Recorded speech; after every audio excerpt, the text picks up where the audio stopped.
This was the text I received the morning after our dinner date at Earl's, and I cannot overstate what it did. It settled my nervous system and calmed my heart. Good morning. Just thinking of you and our time together last night. I wanted to let you know that I had a really great time with you and loved meeting Esther. She's such a sweet girl. Anyways, I hope you have a really great day today. And I replied to tell him I had loved every moment with him. Our conversation by text kept up a steady pace as life around us bustled forward. And then, one day this happened. Tired? Not really. You? A little. Happy to be home. But I have to go downstairs and haul up a large mirror from the car that I got Esther for practicing dance at home. I found it at HomeSense, and I've been looking for one as perfect as this forever. But it's huge, so I'm debating if I have the strength to go down and get it now or wait till the morning. LOL. Watch what you say, or you may find me coming over to help. I found myself standing in my kitchen, staring at that text from him. I'd been a single mother for 9 years. I'd been taking care of so many things on my own for so long that my conditioned response to his offer, the one I started typing and then stopped, was this. No, I wouldn't ask you to come all the way out here. I can totally figure it out. And my intention in responding like that wasn't to be cold. It wasn't pride. It was that I didn't want to take advantage of him. I didn't want him to have to drive a whole 30 minutes to come out and help me at the end of a long day when he was tired. I felt bad accepting an offer like that. But before I typed out my well-meaning refusal to his offer, the words of a close friend started to ring out loud in my head. Men want to feel like men, she had said. Let him step up. Give him that opportunity. You are so used to being all-sufficient, but think about what that takes away from him. It was an interesting concept. It wasn't about being needy versus being independent. It wasn't about showcasing my strength. I suddenly realized he had offered because he wanted to, not just to help me out, but to see me. He valued me. And then the deeper question landed. Could I value myself enough to let him step up for me? After all, it would be an excuse to see him face to face. So, I decided to try something new. I play the damsel in distress card that well, do I? I asked. He sent an emoji in response, and then I said this. It is just so much easier with 2 sets of hands. Then I added, can't find the emoji expression that goes with that one. It would be my pleasure to come give you a hand, he said. My unfiltered reply was this. Well, then I guess I'd better not say no. I mean, that would be awesome, and thank you. I'm on my way. You're awesome. Well, shucks. It's my pleasure, ma'am. My hero. And honestly, I meant it. Because I truly don't know how I would have gotten that mirror upstairs without him. It was much heavier than I realized. We did, of course, end up getting it upstairs. And then I asked him to sit down. I think I served him something to drink. He sat down on the love seat, and I sat down on the couch. Corey spent some time chatting with Esther, who was mighty impressed with him by this point. Again, he was very natural with her. And then, after a few minutes, she ran off to play in her room while we finished up our short visit. I remember being captivated by his smile. Again, everything felt so new and exciting with him. I was nervous and yet comfortable. My heartbeat was fast, and yet my sense of safety with him was profound. We had not kissed. He had held doors for me. He had hugged me warmly, but when he did, he'd held me like something precious he was being careful with. And it was always brief. That we were attracted to each other was clear by our texts. That we were intellectually stimulated by each other was obvious by lengthy phone calls, sometimes lasting hours. There was very mutual care, and it was unmistakable. And this was new to me. His growing adoration was quite clear, and yet he was restrained with physical contact. He hadn't even tried to hold my hand. And the lack of pressure for physical contact made me feel valued and respected, knowing there was attraction, but no pressure. to rush a first kiss, not even a handhold. And because of that, what was blossoming felt not only exciting, but deeply safe. So, after chatting happily, he went home, and I was left feeling very cherished. When he arrived home, he felt it important to say this to my text, thanking him for his help. It was really nice to see you too. I like spending time with you.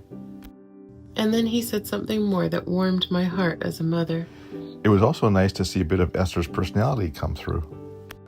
I replied, "Ah, yes, and she liked seeing you too. You're very good with her." And she said to me, "Mom, I like him a lot." And it was true. They say children are the best judges of character.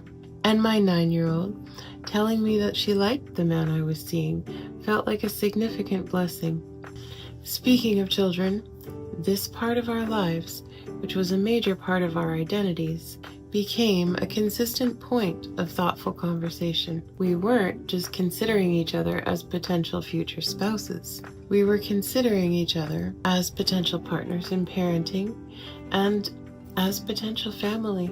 This is no small consideration. During one of our lengthy phone conversations in the week that followed our first date, Corey, ever the intentional and attentive man that he is, proposed that he would like to take Esther and me out on a date together. He wanted Esther to feel included in the equation. He knew that she needed the opportunity to feel centered in our considerations. So, we decided on a fun afternoon for the three of us, mini golf at a nearby indoor amusement park, followed by dinner. This was another adjustment for my mind and heart. Letting this man pay for me on a dinner date was one thing, but pay for my daughter as well? Was that protocol? I remember squeezing my eyes shut against the discomfort of just expecting this from Corey. I had to pray through that. But when we arrived and met up with him, he was just so natural at taking care of the process. Nothing was awkward. Nothing felt strange, except for my internal battle with my own scars. Corey was, again, exactly what I needed. Calm presence, attentive consideration, and safety. And I remember feeling carried by the Lord in this too. I almost audibly heard the words, "Breathe, just breathe." So I did. It was a very sweet time for the three of us. Esther had a particularly wonderful time. Corey was very good at putting her at ease. She laughed easily with him. In fact, she was even willing to go on the go-karts alone with him. Later, she would tell us that she almost wondered to herself why she felt so safe with him, that she was willing to get into a go-kart with him alone, because Esther was always so careful to stay close to me, even when Sam would visit. This was out of character for her. On the drive home, Esther shared in detail what she liked about Corey. Esther's happiness was essential to me. Hearing that her heart was at peace and that she felt comfortable in Corey's presence was such a gift. I always say Esther had to grow up a lot faster than she should have had to because I was a single mother. And as painful as that reality is, it did have its benefits, like in moments like this. She could articulate so clearly why she trusted him and why she felt the Lord had brought him to us. It was one more confirmation that God was moving forward. I knew there would be adjustments, and I made a mental note as I felt myself falling for Corey to ensure Esther's heart would not feel lonely for my love and attention. I wanted her to feel like her mother falling in love would ultimately bless her life and take nothing away from it. I remember praying frequently on that point. Well, after mini golf and dinner, I took my very tired muffin home. Once she was in bed for the night, Corey came over for some more one-on-one time. I remember discussing our love languages, taking a quiz, and talking till way too late. Distinct in my memory was that we did not want to call it a night, but adulting made it necessary. And again, when he said his goodbyes, he kept respectful distance. I was amazed by this, and more convinced that he was the one for me. I didn't want to press Corey too soon on meeting his children. However, as he shared about them and I saw how much a part of him they were, I already genuinely cared for them and felt anxious to meet them. While that longing to meet his children was something I had to continue to be prayerful about and surrendered about, Corey and I continued our phone conversations at length. It was intentional to ensure we were covering all the important questions. And again, Corey led this aspect. And I appreciated every question he asked me, questions I also got to ask in return. But it wasn't just an interview process. We simply felt like we couldn't get enough of each other's company, and we were becoming essential to each other. It was an amazing and surreal feeling, and in the whole process, I felt cherished. And we loved and genuinely enjoyed hearing each other's answers to these really deep questions. One night, about a week after mini golf, we were deep into another long evening conversation over the phone, and Corey got quiet for a moment. "What are you thinking?" I asked. Another pause. I was just thinking. And then another few seconds of silence. Internally, because of the way our conversation had been progressing, I sensed what he might be thinking and why he was suddenly nervous. "Yes," I encouraged him. Are we a thing? He asked. I was laying on my couch. I remember smiling to myself and feeling my heart pick up speed. My inside thought was, it took him long enough. But out loud, I was less confident, and I turned it back on him. "I don't know," I said with a smile. "Do you want us to be?" Yes, I do. He said directly. I do remember him getting after me for answering his question with a question. And so he proceeded to ask what I wanted. Did I want the same? Of course I did. And my heart wanted to comfort him right away and affirm that his feelings were reciprocated. "Yes, I do," I told him. "You can safely say we are a thing."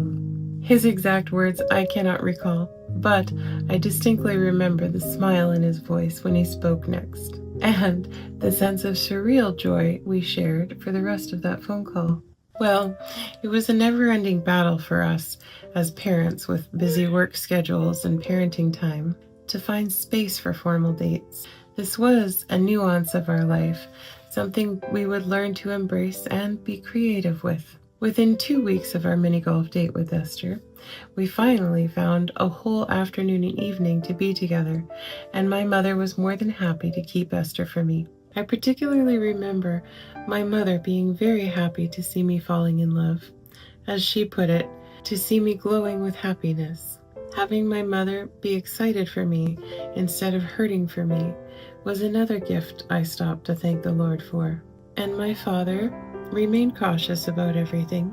I remember the look on his face that said he simply couldn't take it if my heart got broken again. I had to give him the grace to be skeptical and to say the things he felt were important to try to protect me in the process. I knew that his heart had borne more pain during my heartache than he would ever be able to articulate. Both of my parents were anxious to meet Corey, and here I have to admit I don't have a perfect recall of the timeline. I do know that Corey and I wanted to prioritize meeting the parents, but first and foremost, we wanted to prioritize my meeting his children. But I believe we were prioritizing it for after I met his children, since their hearts had to be foremost in our priorities, just like Esther's. But Corey had 4 to think of. 4 little personalities, 4 different ages. It was with all those thoughts, how and when he would introduce me to his children, that we began this date. We planned a walk by the river. It was cold, and it had been snowing, and I'm not quite sure where my head was at in agreeing to this activity, because I wasn't exactly one to spend much money on different footwear.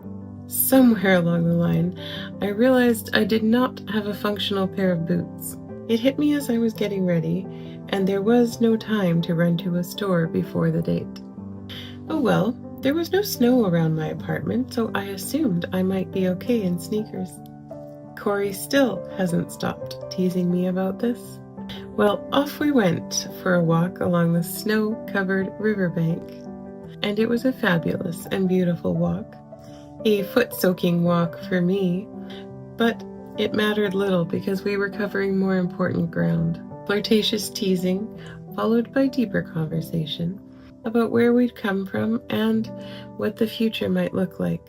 Corey shared more sweet details about his children, and I remember the feeling of my heart beginning to rush beyond my head.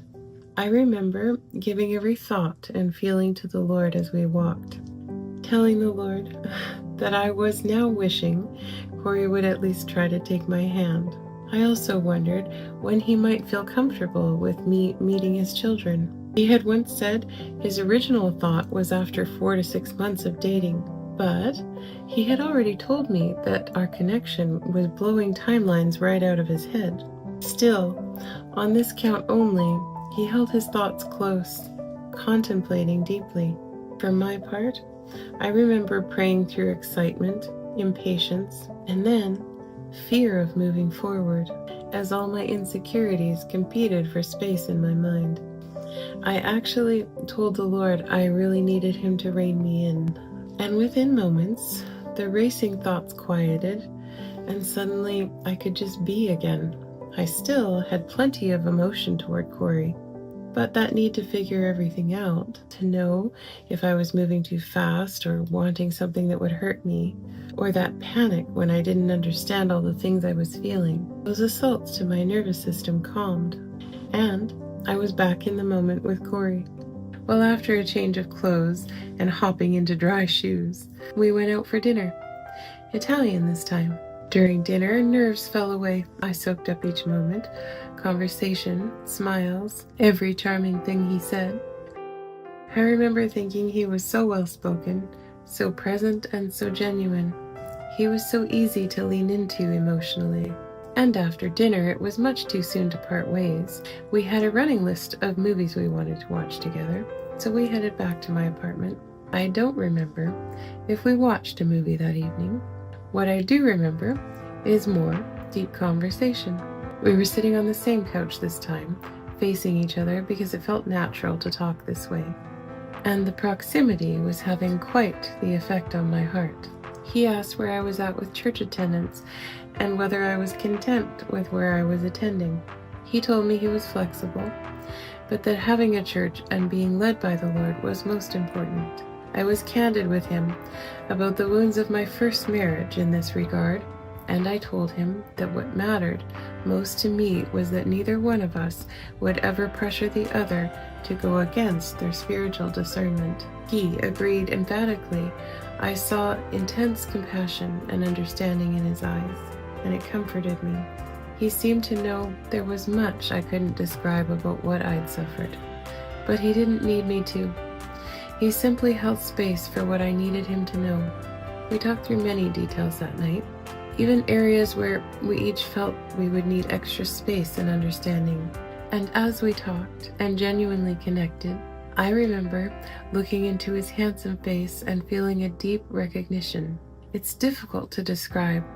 There was something so familiar about him, as if my heart knew his. And then I had one coherent thought. It was always supposed to be you. Is that what soulmates are? It must be. And then he did something unexpected, but something I'd been hoping he would do soon.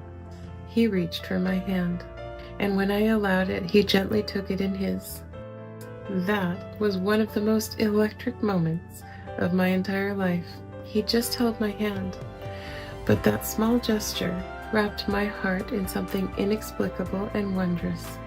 I wondered when you were going to do that, I said softly. He smiled a most intoxicating smile, and he said, Did you now? I smiled back. Took you long enough, I told him, raising my eyebrows. He laughed softly. Well, I've been wanting to do that for a while. And suddenly, in that moment, I was no longer just falling in love. I knew I was in love with him. His tenderness was a balm to my whole person, while at the same time setting my heart on fire. I am not trying to be dramatic. I was just lost in him. Well, eventually he had to go home. We had adult lives to face the next day.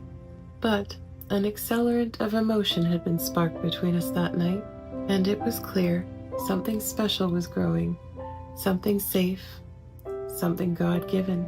And the next most significant moment happened between us over the phone during our now regularly lengthy phone conversations. I can't remember exactly what we were talking about, but I do remember being flooded with adoration toward him.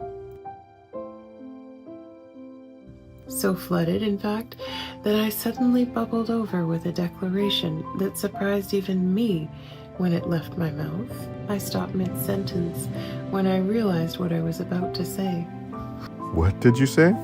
He asked, a shocked smile filling his voice. Nothing, I said, smiling, feeling the vulnerability of what I had almost admitted. Say it. He said emphatically, but gently, and with a smile. You know what I said, I blurted, half laughing through the fear. I want to hear you say it. He insisted, and for several seconds I had to consider, should I say it? Why had it come up so fast? It was still quite early. But in the next breath, I knew something else. Saying it would be true to my heart. I was going to say, I love you. But I didn't want to scare you away, I admitted. But the truth is already there. I do love you. He didn't quite know what to say. I caught him off guard. I knew that. But his uncertainty didn't bother me. I felt like I knew his heart, and in that moment, I only needed him to know what I felt. I didn't need him to be in the same place right then, and I certainly didn't want him to say it just because I did. Lori, I want to do this right. He trailed off, and I stepped in to rescue him. You don't need to say anything, I told him. I didn't mean to go so fast with it myself, but you might as well know what I feel. I have never been so sure, but I'm not asking you to be in the same spot right now. He paused for a few breaths, and I let the silence be there, which was very unlike me. I'm sure I do feel what you're feeling. He said slowly. I just want it to be the right moment to say it to you. And again, he trailed off in thought. He had been intentional from the start. Telling me he loved me probably wasn't something he would have chosen to do over the phone. And I knew, just like when he took my hand for the first time, he wanted to be sure it was time. I had genuinely not meant to slip the way I did. I almost laughed at myself. I just felt it, and it came out. I get it, I told him. Please don't take what I said as pressure. I don't need or want anything from you that you're not ready for. I repeated myself to reassure him, and I could hear the smile in his voice when he answered me. This slip-up would normally have made me feel insecure, but in that moment, I was okay to let God handle what the future held. Well, in the coming days and weeks, Corey was as thoughtful and intentional as ever. The adoration in his eyes was unmistakable, and the mutual addiction to each other's presence, by phone or in person, was very real. While phone calls had been our normal for most of the evenings, a new habit began to emerge, born out of the yearning in both of us to be together whenever possible. And as a single mom, it mattered deeply to me to be Esther's primary care. Date nights mattered, yes, but so did being home, keeping her routine steady, and maintaining continuity while I pursued this romance. Corey understood that. More than that, he encouraged my attentive mothering. So as the days progressed, he began to come to my apartment for dinner and a movie on days when he didn't have his children and I wasn't working. On one such night, the movie was You've Got Mail. I have to smile now, because while he said he enjoyed the romance of the movie, one part of the plot almost ruined the whole thing for him. the unfaithfulness that was portrayed. He shared why he was sensitive to that, and I understood and respected his view. Not only that, I valued his feeling. And somewhere in that conversation, which included lighthearted laughter and flirtation, he stopped and he took my hand and he told me that unfaithfulness was never something I would have to fear from him. I could see how genuinely he meant it, and I knew that he was saying it from my heart. And? He said. I looked up from our hands to his face. I love you, Lorianne. For a moment, I could only smile. He'd taken my breath away. I know, I said. He rolled his eyes. I love you too, I said. There it was. Well, it was getting very late again, so I walked him to the front hall of my apartment. He was reluctant to leave, as usual, but this time there was a different weight to the air. A new tension, not a negative tension, the romantic kind. Suddenly, we stood in silence looking at each other. His back was against the wall next to the door. My heart started racing, and suddenly I was insecure, and I couldn't fathom why. I lost my ability to think. It was because I knew what was coming, and until that moment, I hadn't anticipated it. Would I know how? Would I be any good at this? Would he still feel for me what he feels right now? There is always a before and after a first kiss. I know he saw my uncertainty, and his smile rescued me. His eyes carried me forward. His hands tugged very gently, drawing me closer. Then his hands lifted to my face, and all remnants of thought disappeared. He kissed me, and I kissed him back. I have never felt such pure happiness. Never in my life. It was gentle. It lingered only a little. Only enough to convey love. Not long enough to stir up what should not yet be. He led, I followed, and that kiss was a very good kiss. What we didn't realize in that moment was how that single kiss, that electric moment of recognition, would spark the most fierce, incredible, and unstoppable love either of us had ever known. We had no idea how much we would need to depend on that unstoppable, God-given love. For now, all I knew was how much I was enjoying all these sweet surprises of love from the Lord, enjoying the reality of blessing, the joy of love. I had known attraction before. I had known intensity, but this was different. This was tenderness with restraint, and a love that felt like it had come with God's permission. Well, I didn't bring us to engagement in this chapter after all, and I am about to explain why. As I began writing this chapter, I thought this would be the one where I would cover our courtship all the way to engagement. After all, our courtship wasn't lengthy in terms of days and weeks, and I assumed we would reach that moment quickly. But as I began to remember, my memory bubbled over with too many sacred details to rush past. Moments of healing, conversations that built depth, quiet ways God seemed to pack years of growth into only weeks of time. And I couldn't skip that, because the way love grows matters just as much as the moment it's declared. Someone I deeply respect once said, "Before you marry, you better open your eyes wide.